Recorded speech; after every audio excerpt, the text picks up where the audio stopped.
Amendment finance bill के द्वारा चाह रहे हैं वो जीएसटी के संबंधित विषयों में पहले जीएसटी काउंसिल में कोई कुछ निर्णय जब नहीं हुआ है उसको पार्लियामेंट में कैसे ले उठा करके वोटिंग करवाना या कंसिडरेशन में ले आना या फाइनेंस बिल के द्वारा वो अमेंडमेंट करवाने के लिए डाल सकते हैं। So he was I think honourable member was not rightly informed. GST council के द्वारा जो काम होना है उसको उठा करके इधर ले आकर के अमेंडमेंट चाहते थे।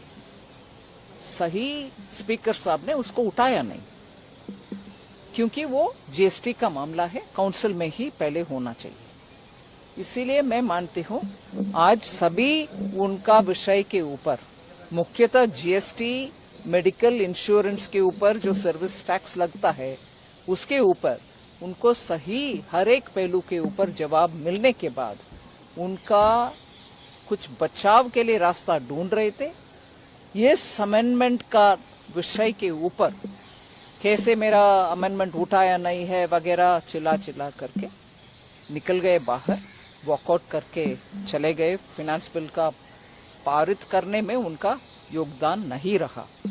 मुझे मन में दुख है कि सीनियर मेंबर और हम सब बहुत ही मानते हैं ऐसे एनके प्रेमचंद्रन जी इस बार जीएसटी का विषय को लेकर के फाइनेंस बिल के द्वारा जो अमेंडमेंट चाहते हैं वो सही नहीं है।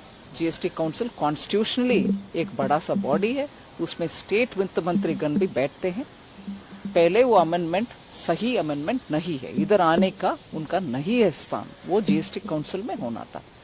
इसको बहाना जैसे दिखाते हुए वो वॉकआउट करना मुझे लगता है एक आफ्टर थॉट है, क्योंकि उनका हर विषय में जवाब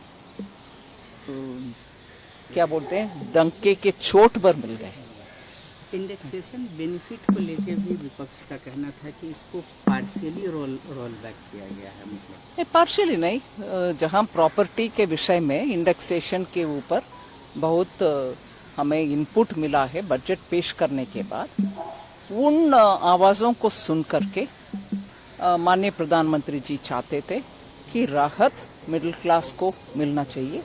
इसीलिए उसको हमने जो पोजीशन हमने ले आए वो भी है, और नया इंडेक्सेशन के साथ भी 23 जुलाई 2024 से पहले खरीदा हुआ संपत्ति को कैपिटल गेन्स के विषय में आप इंडेक्सेशन भी उपयोग करो, ये नया भी इंडेक्सेशन रहित वाला ये स्कीम को भी उपयोग करो। दोनों में जिसमें आपको कम टैक्स भरना है वो वाला सिस्टम अपनाओ।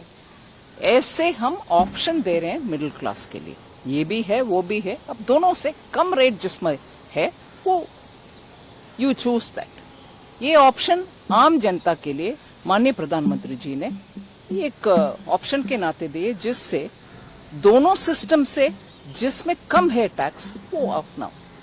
ये चॉइस मिडिल क्लास के लिए माननीय प्रधानमंत्री जी अमेंडमेंट के द्वारा हम ले आने के